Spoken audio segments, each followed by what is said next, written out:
notion of what they termed eco-modernism. I'm going to let Linus explain that if he wants to, and talk a bit more generally about the Breakthrough Institute, because I think it's very interesting. He's Director of Conservation there. His current research focuses on technological progress and how it's decoupling humanity's environmental footprint from economic growth. And a recent article which I very much enjoyed in the Public Library of Science Biology was a critique of the methodology behind the ecological footprint. So that's probably enough from me, Linus. Welcome to the UK. Very much looking forward to hearing you. The way we normally operate, as habitual attenders will know, is to give Linus 40-45 minutes and then open it up to questions. And when questions have either run out or we run out of time, we go upstairs for some refreshments and a little bit of more informal networking, and Linus will talk us up there so you can ask any questions. I'm about to get all the housekeeping announcements, which is something I regularly do. There isn't going to be a fire alarm tonight, we hope. If there is, it's real, so please make your way to one of the designated exits and gather in the Tavistock Square outside. We don't look after your belongings, so please keep them with you and look after them yourself. Unfortunately, they do sometimes walk.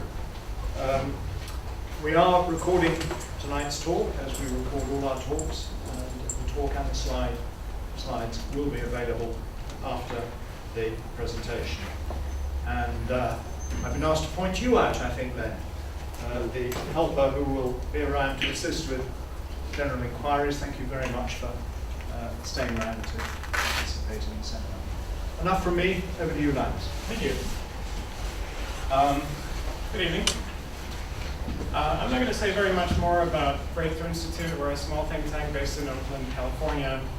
And what we do overall is change the way people think about energy and the environment. We work on 3 different areas. They're conservation, energy, and innovation. So I guess my aim tonight is to maybe change what you're thinking is on conservation. So I want to thank Paul for inviting me to speak here and the Institute for hosting. It's a pleasure to be here.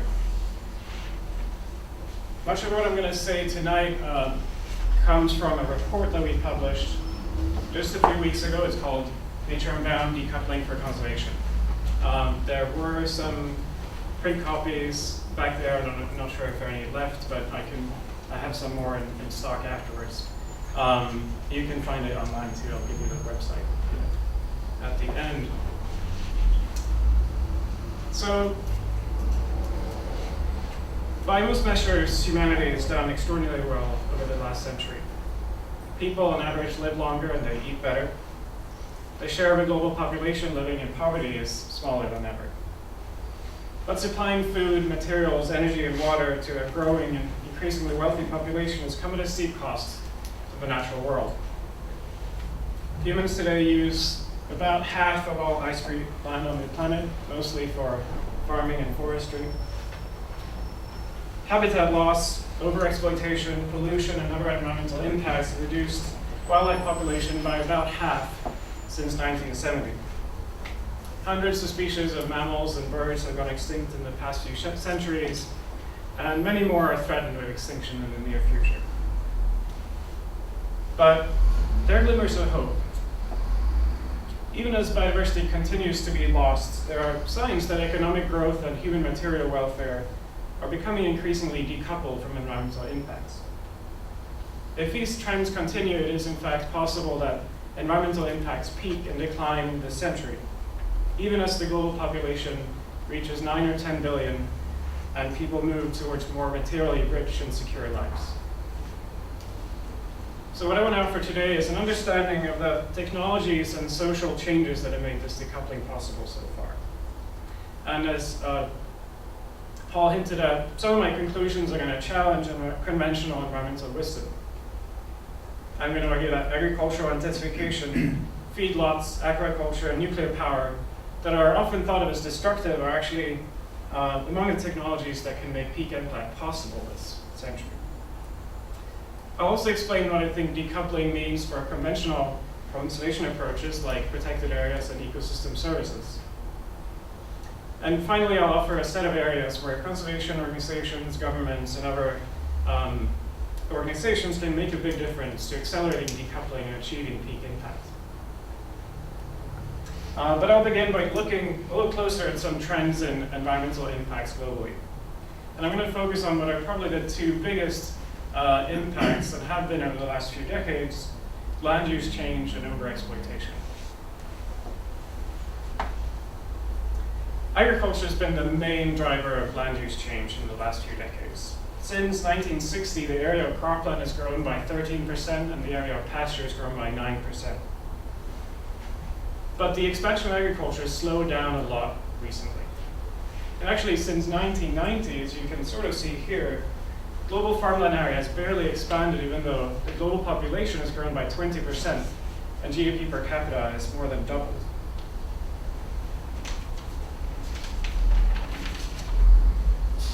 The reason why farmland expansion has slowed down so much is that it takes less and less land to grow to feed an average person. The per capita amount of cropland and pasture has gone down by half. Has gone down by half in the last 50 years, even as diets have gotten richer.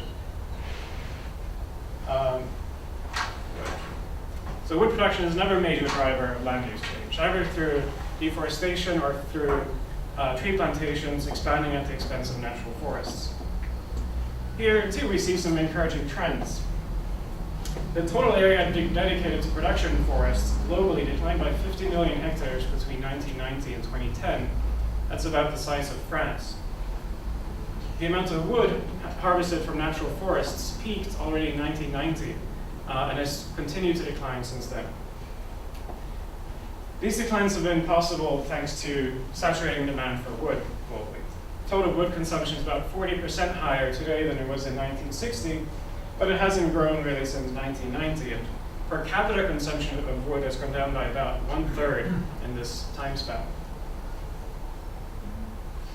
So if you add up cropland, pasture, production forest, and the area covered by cities, you end up with a per capita footprint, land footprint today of about a little less than 1 hectare, which you can compare to the estimated amount of per capita land clearing among early farmers about 7,000 years ago, which was in the region of 4 hectares per person. So it's really an astonishing reduction in the amount of land needed to produce food, energy, and other goods for an individual, especially considering how much higher our standard of living today is in material terms. Next to land use change, the other major driver of biodiversity loss in recent decades is overexploitation of wild plants and animals. In the tropics, many terrestrial mammals are under pressure from bushmeat hunting, and more and more places in these regions suffer from the empty forest syndrome, where the trees are standing but there's no wildlife.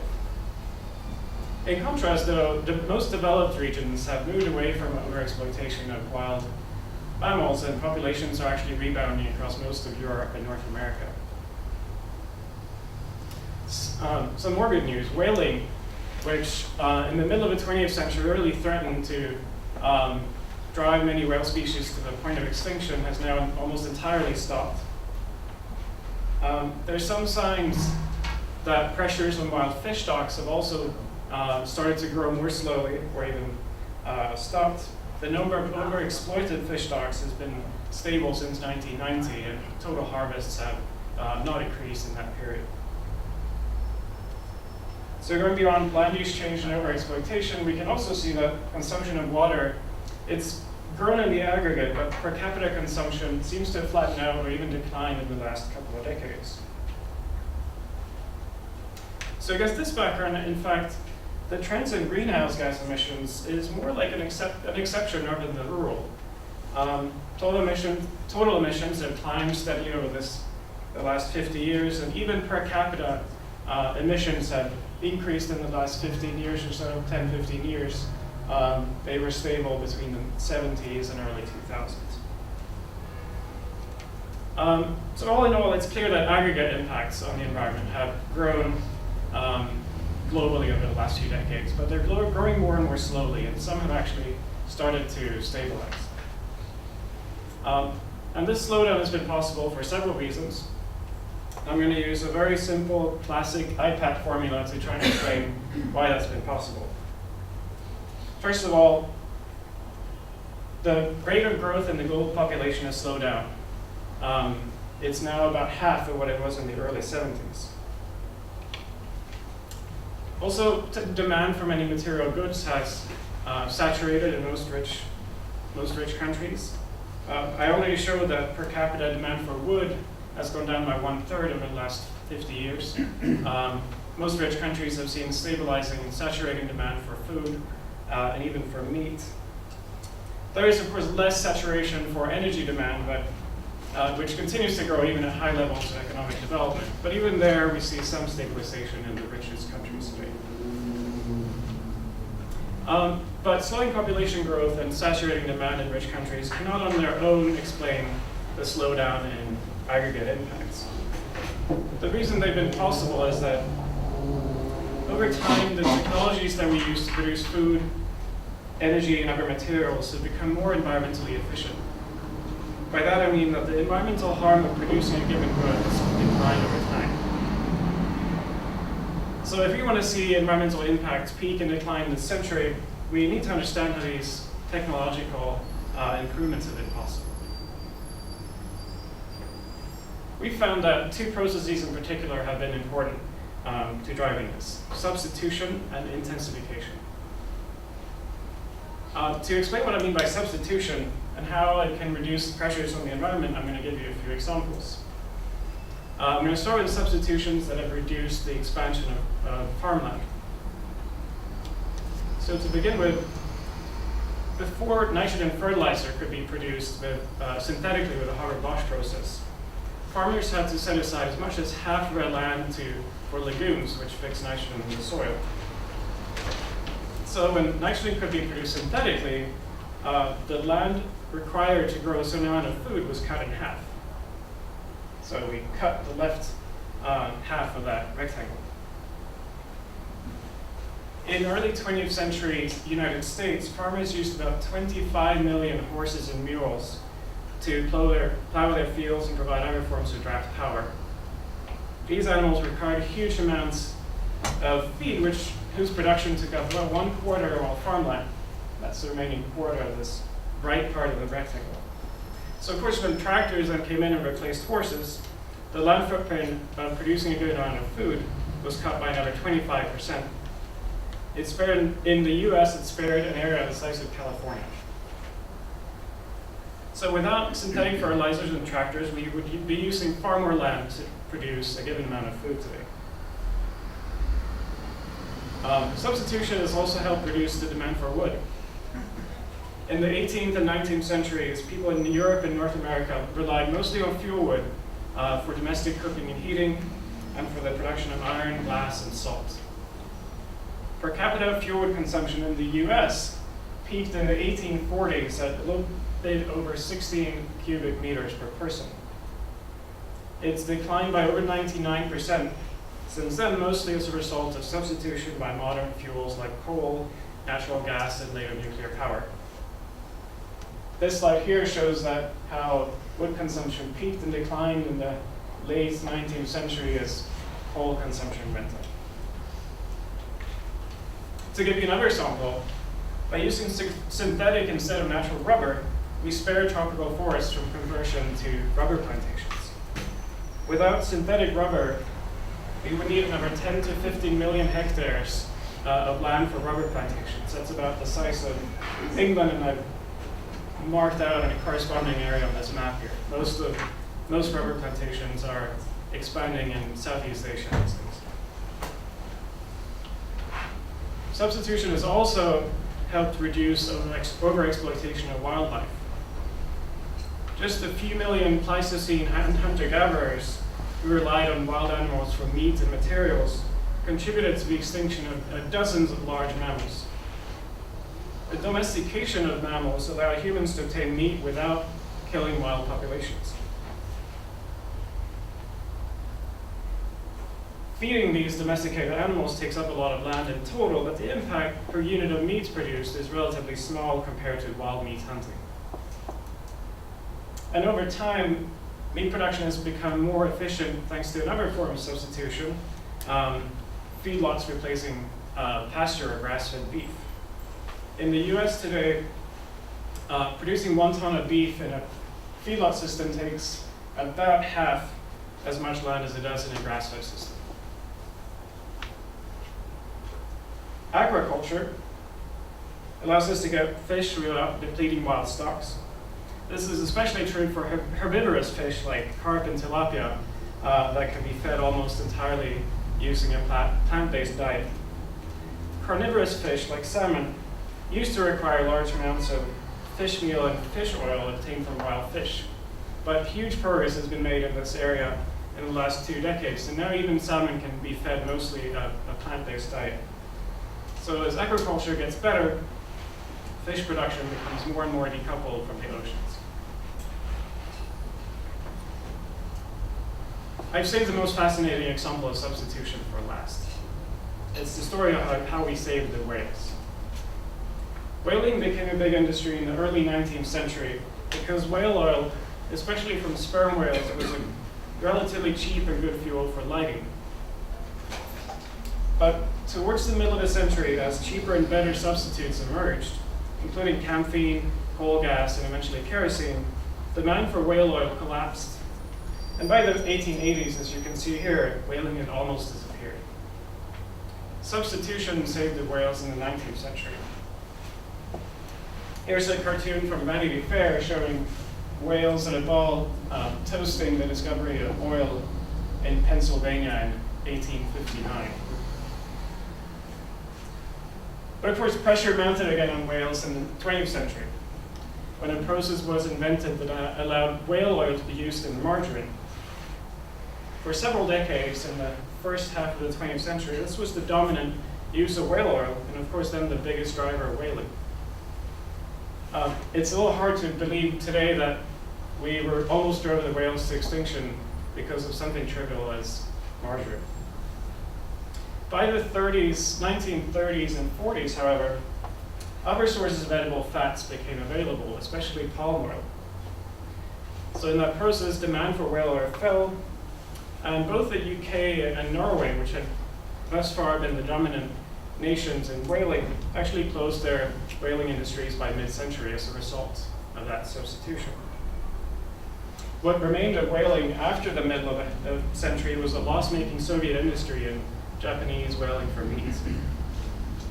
Already in the 60s, the number of whales caught annually started to decline, and by the time the global ban on whaling came into effect in the mid-80s, whaling had virtually disappeared already. And I think the story of the whales offers a couple of other lessons as well. The first, of course, is that technology can be a double-edged sword. In the 20th century, more efficient technology for hunting whales made the industry ruthlessly efficient. It allowed it to kill tens of thousands of whales per year. So we need to remember that substitution and technological change more broadly has to be in the direction of lower impacts if it is to spare nature. The second lesson is that substitution doesn't really eliminate environmental impacts altogether, but the ones we get can be better than the ones we had before. And I think clearing some land to produce palm oil might be better than driving the whales to extinction. So if we take a step back and look at these substitutions, there's a pattern that kind of starts to emerge. I've organized some of these examples of substitution into this table here in 3 columns. The first is where we rely on unmodified ecosystems by harvesting wild plants and animals such as bushmeat, capture fisheries, fuel wood from unmanaged forests, or land oil from whales.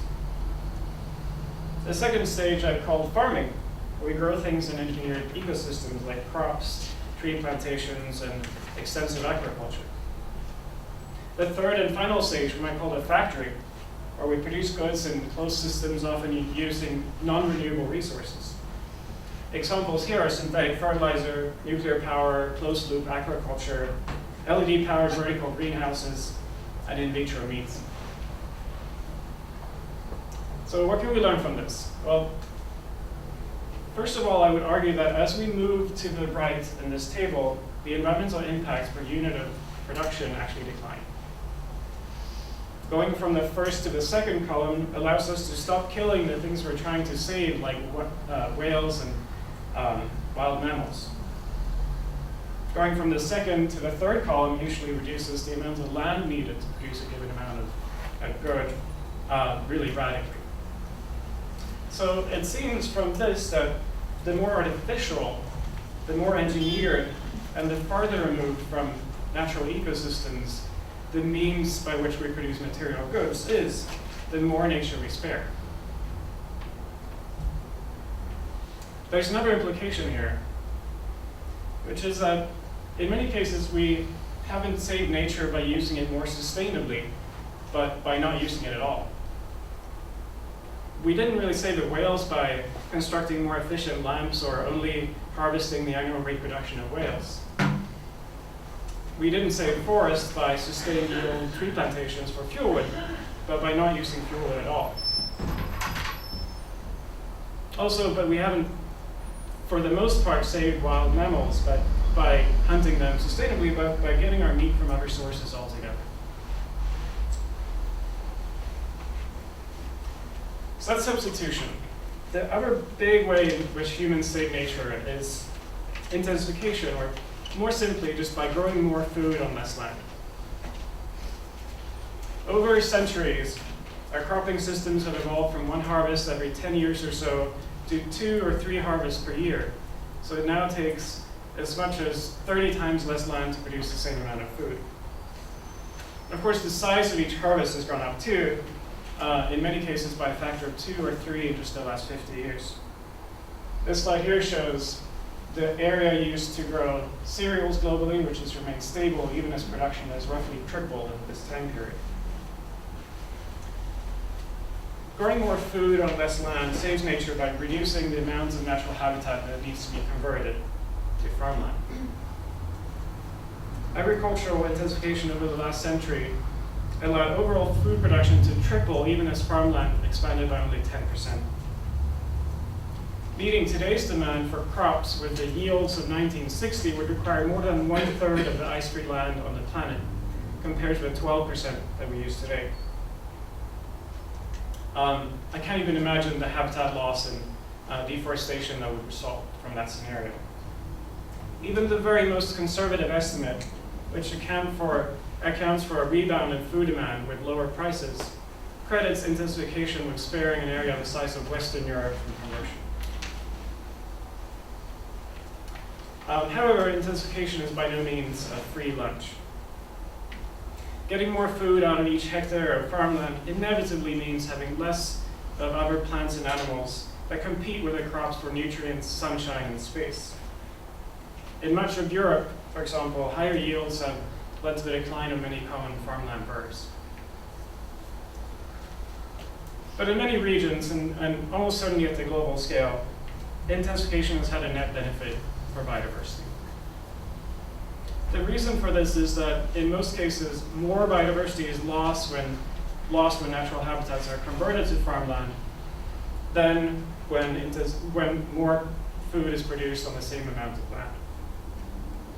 It also tends to be the case that species that do well on farmland are more common and generalist than the species that rely on forests and other natural habitats to survive. In the tropics in particular, many species are entirely dependent on relatively undisturbed forests, and you wouldn't find them even on the most wildlife-friendly farmland. The only way to save these species, which are often the most threatened, is to limit the expansion of farmland. There are, of course, exceptions to this rule, and I'm not really arguing that each single and last hectare of farmland be converted to a high-yielding monoculture. Some low-intensity farmland in Europe needs to be kept that way to preserve populations of birds and other animals. Sometimes extensive grazing can preserve grassland species. But really to halt and reverse the loss of biodiversity of the century, intensification is going to be necessary on most existing farmlands. Of course, the implication of this might be a little hard to swallow for a lot of environmentalists.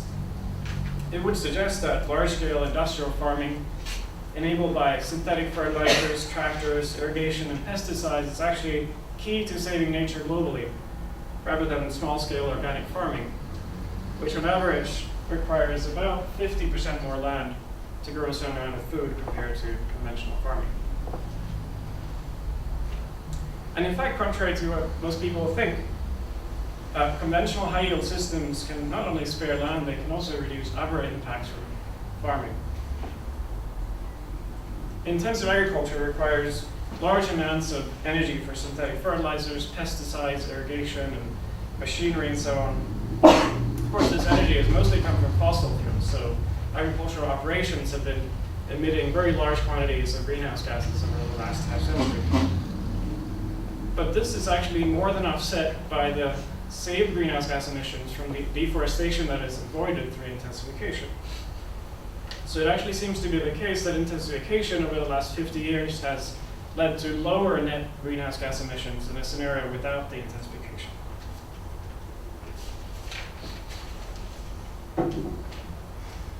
When it comes to fertilizers and the harm they cause through eutrophication and coastal dead zone, the picture is a little more mixed at a global level. At early stages of their development, countries tend to apply nitrogen fertilizer very liberally, leading to more pollution. But beyond a certain point, countries have tended to curve that trend and move towards increasingly nitrogen-efficient farming. For example, as you can see here, the amount of nitrogen pollution for each unit of crop output in the US peaked in the 1970s and has declined by about 1/3 since then. Thanks to this sort of efficiency improvements, intensive agriculture in developed countries now causes less nitrogen pollution per unit output than in regions with lower yields. Even within developed regions, conventional farming actually surprisingly causes less nitrogen pollution than organic systems. Water efficiency in agriculture is similarly improved. Total water consumption in agriculture has gone up by 70% since 1960, but the amount of water used for food on a per capita basis has actually gone down by about 1/4 during this time span, in spite, that is, of much richer diets. So, with agricultural intensification, as with substitution, we see that it is in fact the more heavily engineered and in some ways less natural means of producing material welfare that spare nature on larger scales. This is the conclusion that led me and 18 co-authors earlier this year in the Eco-Modernist Manifesto to write that we affirm one long-standing environmental ideal, that humanity must shrink its impact on the environment to make more room for nature, while we reject another, that human societies must harmonize with nature to avoid economic and ecological collapse. When it comes to farming, it's not by making farming more wildlife friendly that we can halt global biodiversity loss, but by shrinking the land footprint of agriculture so that we can leave more land altogether unused. In this sense, both substitution and intensification spare nature by reducing the demand for its exploitation. We say that nature useless is actually nature spared. Now, if that seems counterintuitive to you, you're probably not alone. For the last 20 years or so, the big idea in conservation has been that we save nature by valuing its services, especially the so-called regulated ecosystem services, which include pollination, pest control, water purification, erosion control, and so on. But even though we benefit greatly from all these services, I think it's unlikely that that's going to give us much more land for nature. And there are several reasons for that. The first and pretty simple reason is that many of the most biologically rich areas are so far from cities, farming, and other human activities that their services don't really have an economic value. Buffer strips only serve humans if there's a source of pollution, like farming, and a downstream population that benefits from the better water quality. For pollination to be valuable, the native habitats hosting pollinators have to be adjacent to farmland. Trees only provide better air quality as an ecosystem service where there are humans nearby to appreciate it. So in the world of ecosystem services, if a tree falls in a forest and no one's around to hear it, it doesn't make a sound. There are nonetheless also cases where setting aside land for natural ecosystems can have real economic benefits. But in fact, setting aside land comes at a cost in the form of income foregone from farming, residential development, and so on. So where profits can be made from converting the land, it's probably often more profitable to do so and rely instead on technological substitutes for the regulated ecosystem services. For example, almond growers in California make more money by using all their land to grow almonds and rely instead on imported honeybees, rather than setting aside land for forests or other habitats that might host native pollinators. Instead of relying extensively on legumes for nitrogen fertilizers, farmers use all their land to grow crops and instead use synthetic fertilizer.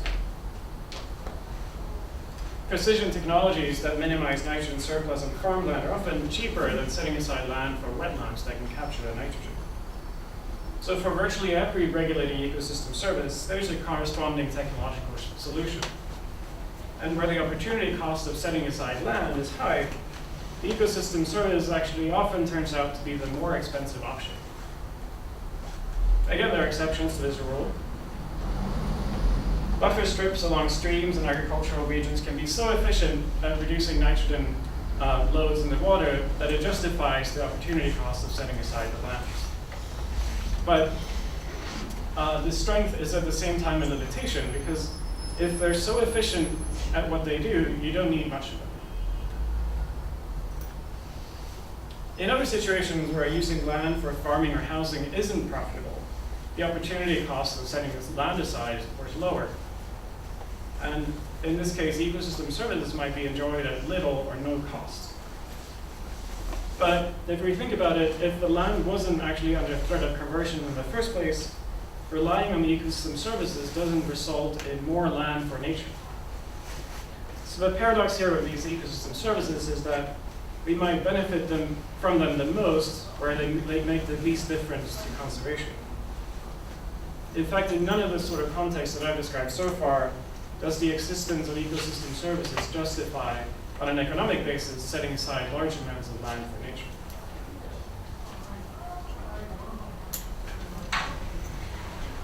So it seems that in most cases, it really is making nature useless that's going to save it.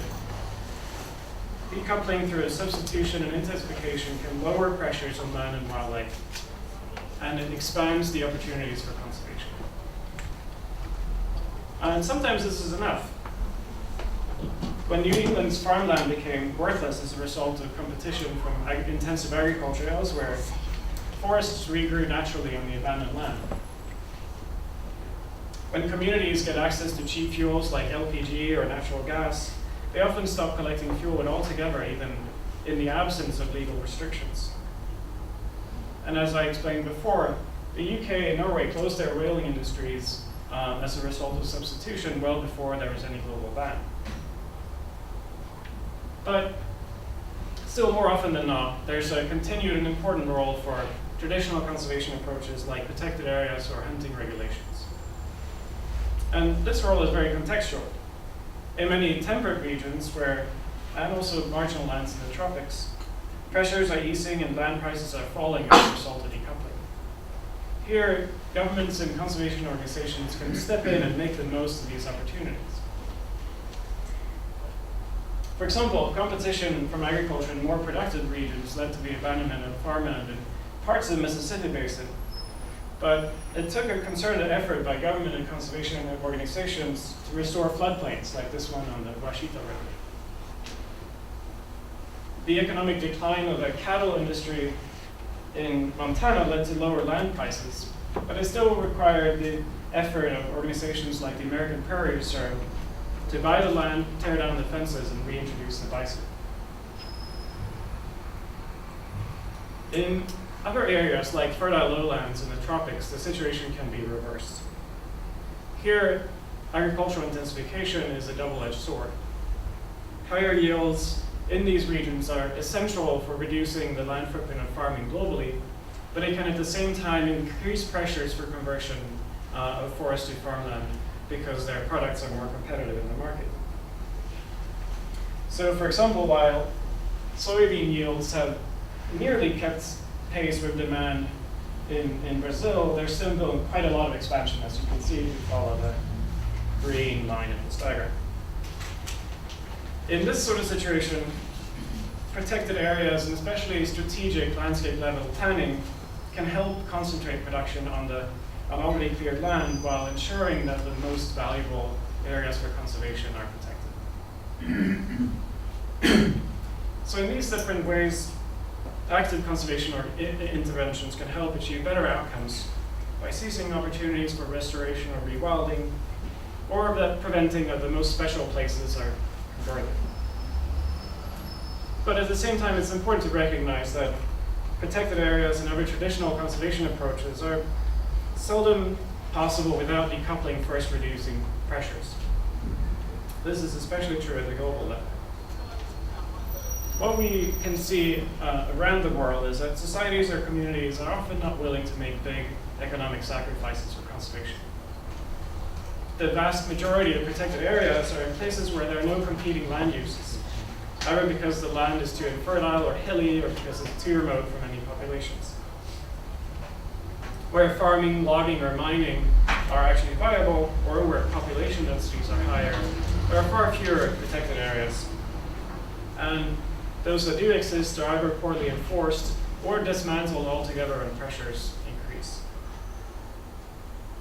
And in addition, of course, where protected areas really do make a difference within their borders, these harmful activities don't just disappear, they tend to just go somewhere else. So it means that even though you might have a success at the local scale, it doesn't really add up to more habitat or wildlife globally necessarily. Only technological change can achieve conservation at that scale. So decoupling has an essential role to play in increasing the space for nature and lowering the opportunity cost for conservation. But decoupling doesn't happen by itself or by market forces alone. There are countless examples of how NGOs and governments have made investments or designed policies that have accelerated decoupling. So the question is, what will it take to continue and accelerate decoupling over the next few decades so that peak impact can happen sooner rather than later? I'm going to describe 4 main priorities.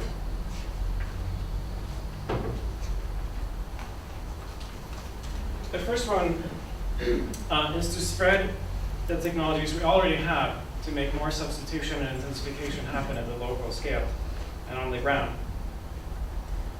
Perhaps the most important part of this is to enable farmers, especially in poor countries, to adopt modern agricultural technologies. This is really an urgent priority in order to halt the expansion of farmland even as food demand goes up. We do know that it's possible. If yields on farmland across the world could get closer to meeting their potential, we could more than double food production on existing farmland without expanding it already. But to meet this potential, farmers will need the full package of synthetic fertilizers, machinery, irrigation, pesticides, and improved seed varieties, as well as infrastructure like roads. Governments have historically played a critical role in in achieving this kind of agricultural modernization at a national scale. But I think NGOs can also help drive these sort of changes by, for example, just distributing simple packages of fertilizers and seeds. In Malawi, such projects helped double yields for many farmers, and thereby taking pressure off of forests. Along with agricultural modernization, helping people move away from using fuel can make a big difference to conservation, both locally and regionally. The most direct and effective way of achieving this is, in poor countries, is to subsidize fuels like LPG or natural gas. This is something that both governments and NGOs can do. Ultimately, though, the goal should be to bring full connection to the electrical grid to as many households as possible. And in that respect, hydroelectric dams have played an important role in many countries in providing cheap electricity for the grid, as well as water for irrigation.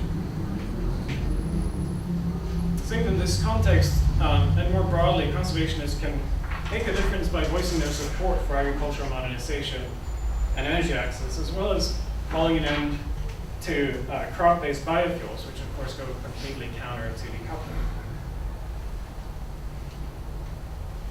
Neither agricultural modernization nor energy transitions are purely about technology, however. Both are fundamentally underpinned by broader social and economic transitions, especially urbanization. First of all, urbanization enables many of the substitutions that are so important to decoupling. In cities, it's usually far easier to access modern fuels, including electricity, which reduce demand for fuel wood. Farm meat, as opposed to bush meat, is often more available, and the food bought in supermarkets, it tends to be produced far more efficiently than the marginal farming many of the urban migrants have abandoned. Rural to urban migration also feeds back into changes in the countryside. As more people abandon subsistence farming, opportunities open up to consolidate farms and make bigger investments into agricultural intensification. At the same time, mechanization lowers the labor requirements in farming, allowing more people to leave backbreaking jobs in subsistence farming and move to cities. And at the same time, as people leave subsistence farming, move to cities, acquire jobs, and get access to education and healthcare, fertility rates drop dramatically.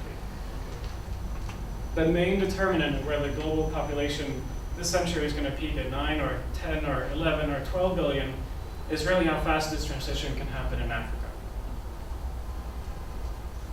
But urbanization and the related changes in technology and employment are seldom as smooth as I've just described them. Too often, coercion in one form or another has been part of the picture. People often spend long periods in slums with poor sanitation and security before they can move on to better jobs and better housing. Sometimes that step doesn't happen at all, and slums become an endpoint rather than a stepping stone. Families and communities are broken up, traditions are lost. But in spite of all this, and at the end of the day, cities tend to offer better opportunities for productive employment, education, healthcare, and security. I would bet that most of the 3.5 or so billion people that live in cities today would not choose to go back to the countryside.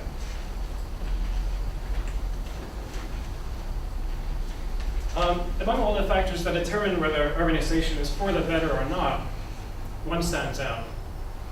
Manufacturing has, again and again, been the way that low-skilled people from the countryside have been able to get better paid jobs and afford healthcare and education. Manufacturing has also been what has allowed cities and states to get the tax income that allows them to invest in public services. So kind of when you get to the bottom of it all, many of the aspects of decoupling I've just described rely to some degree on something that environmentalists have traditionally opposed, which is industrialization. And just like with agricultural modernization, industrialization is often driven by the developmental state, like we've seen in many cases in East Asia in the recent decades. So I've talked about spreading technologies, about urbanization and industrialization. The third big factor is energy for decoupling. To put it just very simply, we're going to need a lot of it. Modern energy, mostly fossil fuels, were substituted for fuel wood, organic fertilizers, and horses.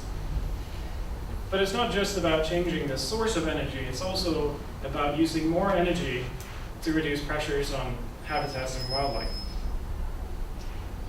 Agriculture takes more energy than capture fisheries, and feedlot systems require more energy than bushmeat hunting.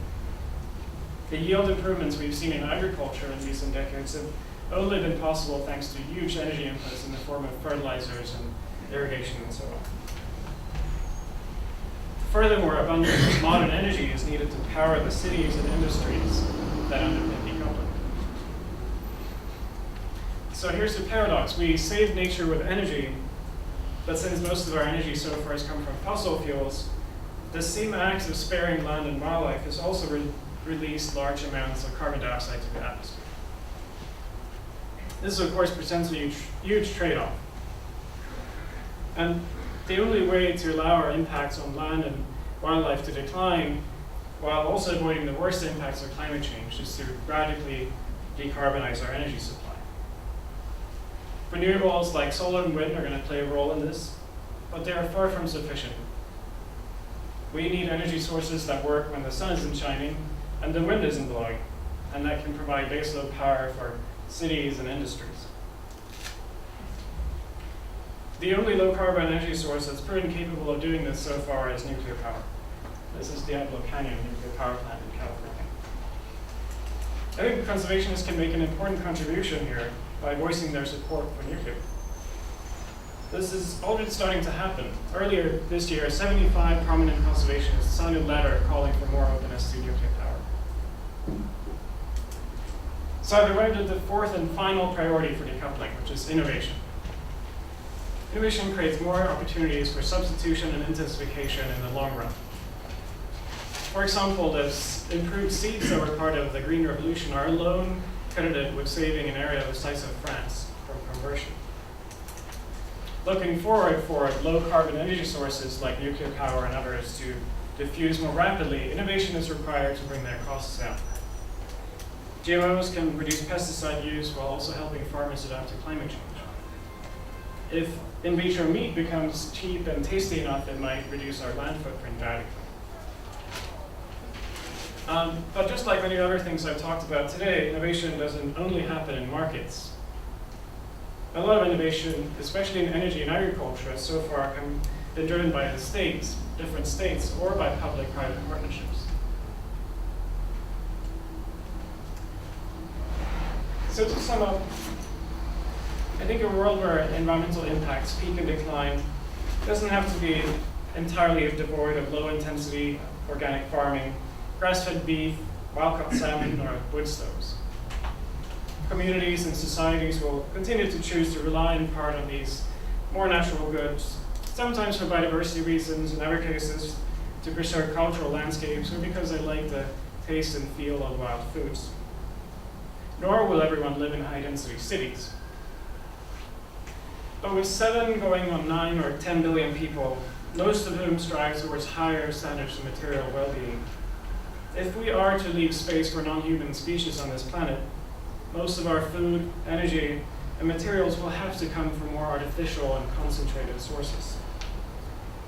So in fact, monocultures, feedlots, fish grown in tanks, nuclear power, and cities are the way to environmental salvation. I think these technologies can actually also enable us to find greater spiritual and aesthetic connections to nature. If food and energy production take up less land, there will be more space for nature both near and far from the cities where most people live. So, to put it differently, decoupling from nature in material terms might get us more of the immaterial benefits that nature offers, like beauty, diversity, and a sense of otherness. Thank you.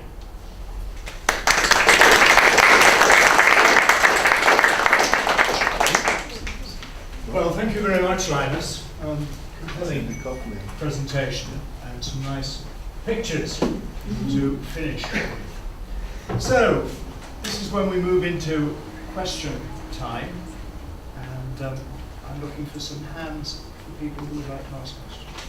Gentleman at the front, please say who you are. And Anthony Edwards, architect. You have some quite revolutionary ideas for traditional conservationists. And, I'm wondering where I start.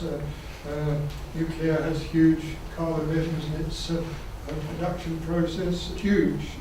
We've got terrible crises right now of climate change that needs to be extremely urgently faced. I think world population is hugely increasing. I mean, also, in addition to world population increases, the poor countries are developing a huge middle class. I mean, look at China, that used to be seen as an extremely poor country, low income, low consumption country, is now importing monster amounts of Western European wine and salmon and Please move to a question. Right. I don't. Your proposals, which I haven't had time to read all your documents, seems so revolutionary. I have great doubts. Could you justify why you were taking such an extreme point of view that doesn't seem possible? I don't know if it's very extreme, actually. I think any of the trends I've shown are backed up by data and have been enabled by these technologies that might seem controversial, but you can really just look at the numbers in many cases and see which ones have lower impacts per unit of goods produced than the numbers. I think, and also just to your point about a middle class, of course,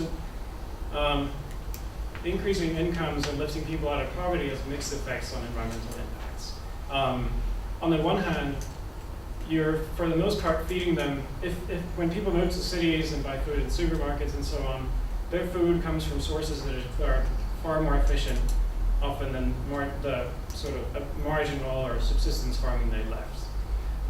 And what we're actually seeing across the world is that even though they consume more food, both more calories and more meat and so on, that's actually outweighed by the improvements in land efficiency of the food production.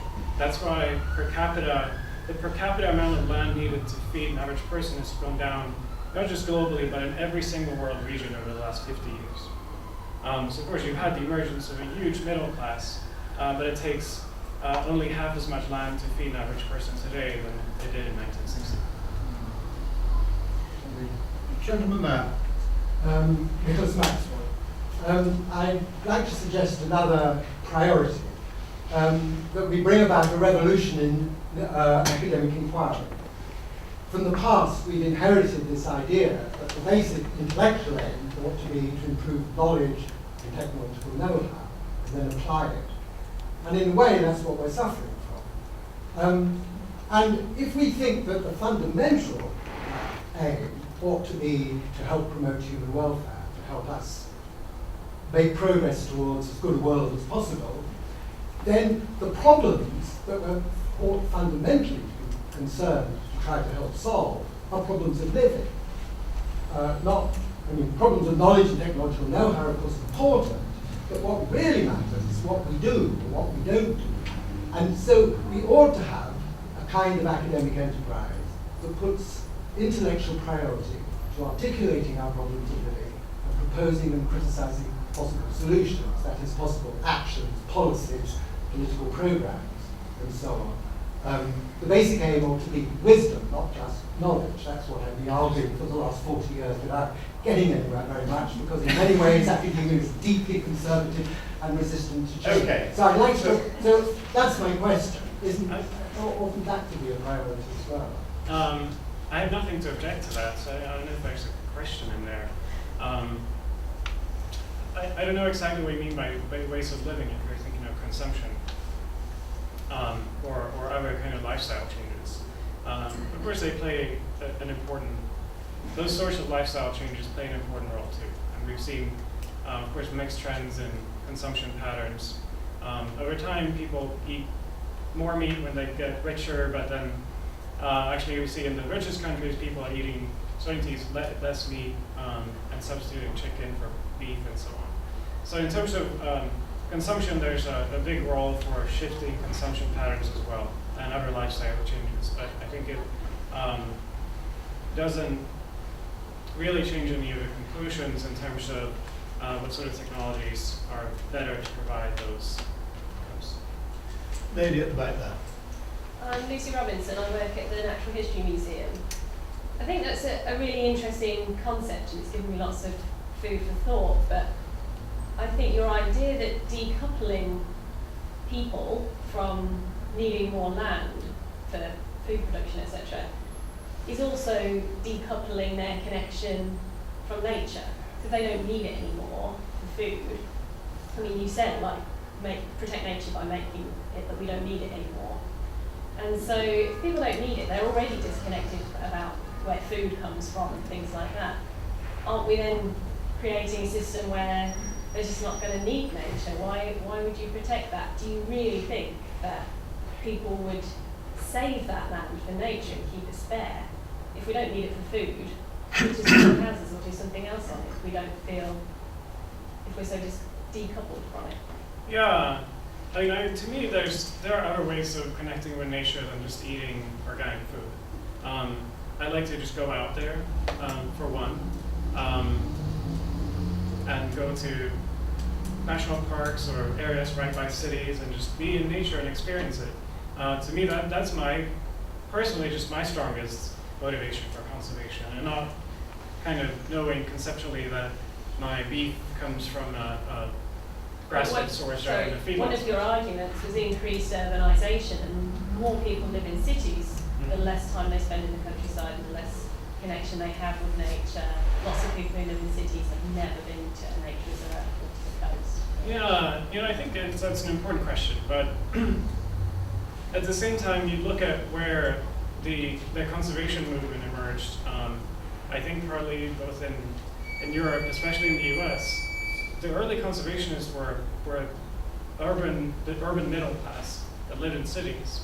Their desire for wilderness and sort of experiences of otherness actually grew stronger when they moved into cities and left the land. Of course, then there are also people that live in cities and for whom that doesn't happen. But I wouldn't say that sort of urbanization and people moving to cities is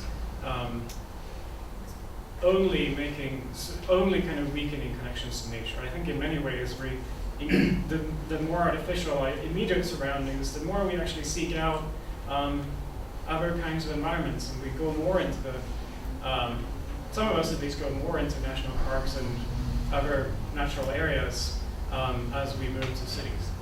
Really important discussion there. Gosh, lots of people wanting to talk, so I'm going to take two at a time now, because I'd like to fit in as many people as possible. We'll start with this gentleman here, and then we'll go to that lady now. Would you like to say who you are? Yeah, sorry, Simon Hoskins. The idea that the trends that you talk about are accelerating us towards peak impact seems counter to the facts. The Living Planet Index and the work done by the IUCN on loss of biodiversity show that really the rate of that loss has increased, because the kind of trends you're talking about have been going on for many decades now, and in that time the loss has actually accelerated. And it seems to me that probably one, but maybe other major emissions in your analysis may explain that. And that major emission is really the fact that climate change, the impacts of climate change are really yet to hit us in a big way. And I wonder whether really you're being a bit too optimistic with regards to this peak impact idea related to your trends. Okay, we'll just hold that one for a bit. You can consider the peak impact. Yes, lady. And what shocked me most was your casual dismissal that all ecosystem services can be replaced by technology. I mean, I find that quite horrifying to think you could dismiss all the valuable services that nature supplies from technology. I don't like that idea at all. You may not like it, but it may be true. So let's ask you to let's ask you to respond to that. Yeah, I think so. The trends in wildlife populations, as shown by the Living Planet Index, are, when you actually disaggregate it regionally, most of the populations they have declined over a 50-year period, but in quite a few regions of the world, they're actually stabilizing and not declining as fast as they used to, especially in temperate regions. Most of the kind of global decline comes from some tropical regions where losses have been really accelerating in the last couple of decades. So you see kind of mixed trends in different regions.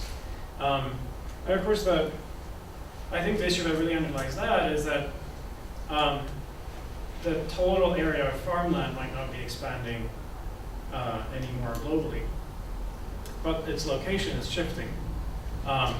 So you're seeing forest regrowth and a lot of net afforestation in temperate countries, but as the agriculture shifts increasingly towards tropical regions, that's where you're seeing the deforestation and the loss of wildlife populations.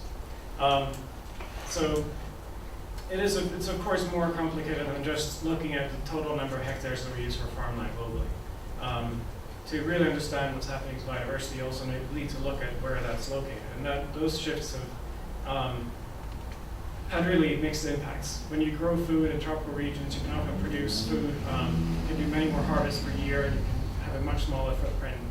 But when you expand agriculture in Brazil into the Amazon and so on, you lose huge amounts of biodiversity. So onto the question about replacing ecosystem services. So we usually make a distinction between provisioning and regulating ecosystem services. Provisioning would be things like fuel wood or whale oil or bushmeat.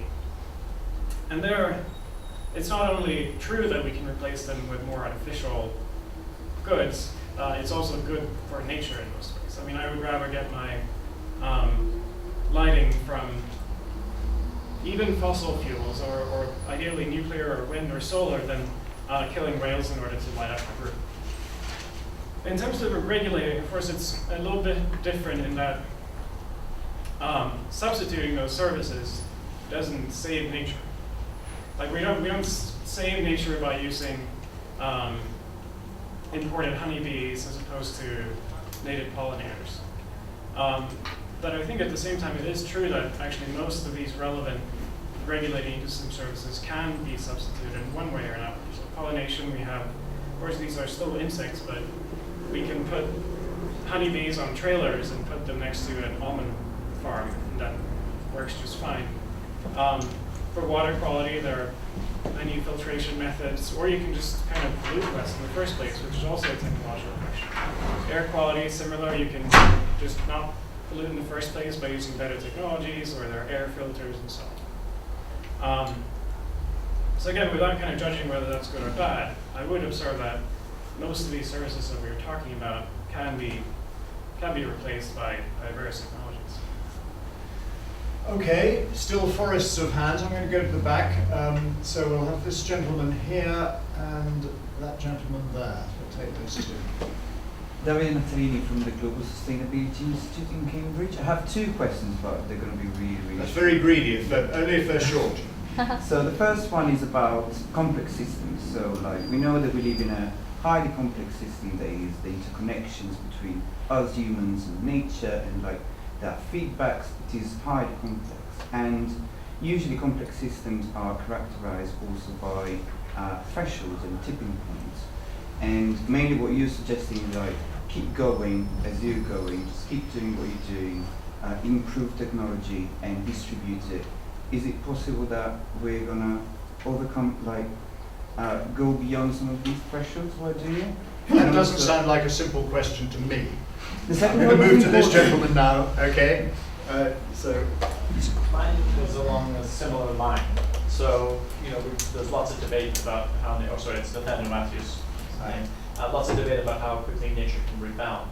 And what it seems to me you're proposing is a massive step change from where the majority of the world is, the technological advances. So, considering that there's hundreds of millions of smallholder farmers working very simple technologies, do you think it's possible in time to make the changes that you suggest with us possibly moving out of the Holocene with the pressures that climate change will bring? Oh, we're way out of the Holocene already, so that's too late. There's not a sort of, actually kind of goes to both of your questions. This isn't the kind of growth of environmental impacts. For the most part, there aren't any definitive thresholds at the global level. Really what matters is the direction of travel. Are the impacts growing slower or faster? Are they flattening out? Are they not? And so kind of it is sufficient, I would say, to know in which direction we need to move in terms of the technologies we use and so on.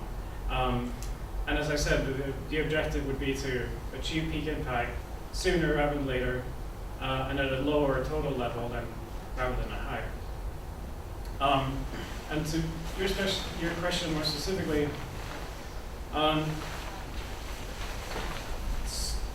at the global level, it's been suggested that there are global thresholds that are driven by complex systems dynamics in various aspects of the Earth system, like nitrogen and land use change and water consumption and so on. One of the concepts here is the planetary boundaries. And really, none of these systems really, except climate, actually operates on a global scale. So any threshold you come up with, I think they had 12% cropland, or 15 maybe, was the global tipping point for habitat conversion. And it's an entirely made up number. There's nothing that kind of happens at the global scale when you go from 11 to 12% farmland, or 14 to 15.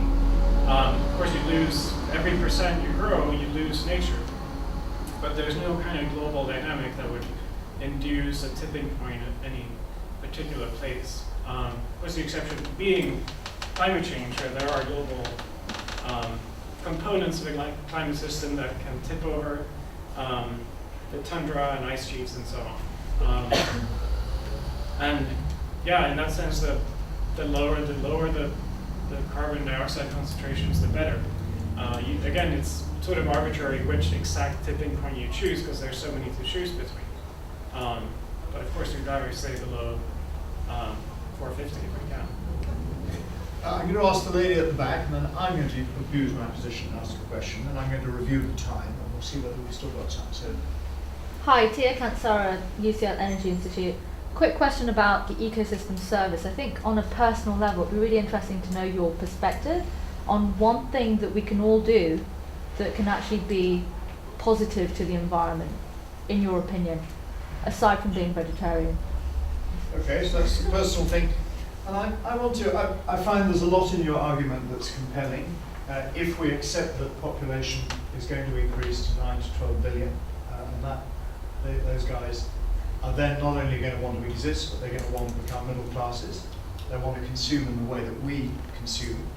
And the analysis that the quantity of stuff that suggests we will need is very large indeed. My problem with some of your technological solutions, and I think particularly of GMOs and nuclear, is that it is terribly difficult for human societies to create institutions that develop those technologies in a way that genuinely benefits humanity. I think particularly with GMOs, the main companies that are promoting GMOs are just terrible. Mm-hmm. They are hegemonistic. They seek to get control of the world's food system. Mm-hmm. They try to develop things like Terminator seeds, which make, before we get to this transition, which would make subsistence farmers totally dependent on them. And so I think those institutional questions, given that these technologies are extremely powerful, and you're promoting them because they're extremely powerful, it's only because they're powerful that we're interested in them in a way. We're not good yet as humans in devising institutions that can actually guide these technologies in a way that is democratic, accountable, transparent, and generally open to public control. So that's my question. Have you thought about that kind of human technological issue as you're advocating these technologies? Yeah. So to your question first, I assume you're asking about kind of consumption, basically. And I know you said that I couldn't say vegetarianism, but if you really want to, if there's one kind of consumption choice to make that would benefit nature, and especially in terms of habitat loss, I do think it is vegetarian. But assume we're all vegetarian, then what? He probably hasn't got that number off the top of his head, but undoubtedly there is a lot less land being used to feed people. If by we you mean 7.5 billion of us, not just the people in this room. Yeah. I will say, I mean, so about 3/4 of all farmland is used for meat production. So that's the sort of proportion. I think at the same time, I would not count on, I wouldn't design global strategies, especially, that would assume that a lot of people are going to go vegetarians. So we still need to think about how to most efficiently produce meat, because there's going to be meat consumption. And the poorest countries today are going to consume more meat than they do today. That's sort of almost inevitable reality. To your question, I mean, yeah, you don't have to make the distinction between the technology itself and the way it's used. Of course, you can use technologies for good or for bad. I think that's true for GMOs as well. I would note that, and you sort of suggest that we're not yet, we don't have the institutions to achieve something like a well-regulated or functioning use of GMOs. I would note then, though, that we have been decently organized to triple food production over the last 50 years, while ensuring that, at least in developed countries, that food is safe and overall healthy. I mean, it's a pretty astonishing achievement, actually, in many ways, the ways our regulatory food system works. So, of course, there are many natural foods that are far more detrimental to health than any GMO you could almost imagine. But yeah, of course, there are big institutional challenges with GMOs. And it's sort of an unfortunate situation that you have a market today that is so dominated by really one or two companies that are not as accountable as we would like them to be. And it seems like one of the reasons why the market structure is so unsatisfactory at this point is that it's the strong opposition to GMOs has made it extremely difficult and extremely expensive to develop GMO crops and go through the trials in the regulatory system. So given these huge costs, it's only in most cases, just the biggest companies, the best capitalized companies that are actually able to get their GMO crops through that process. So I think in a way the concerns about GMOs have kind of backfired in that way. And I think if there was more public acceptance, it might be easier for nonprofits and public organizations to get crops through the system that can do good by reducing pesticide use or helping farmers withstand drought or floods and so on.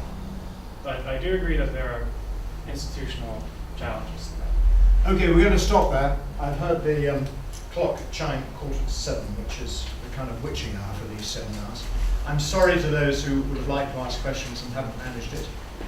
It's been a great discussion, so thank you for those that interest and enthusiasm. As I said before, those of you who don't have to run away, you're welcome to come upstairs with us where we have some refreshments. If you want to leave when the reception is shut, you will need someone from UCL to let you out. So please don't force doors or break fire alarm cases in order to get out. Find someone like me, there's a number of UCL people around here, and we will let you out. So look forward to joining you, and just thank Linus again for a very, very stimulating talk.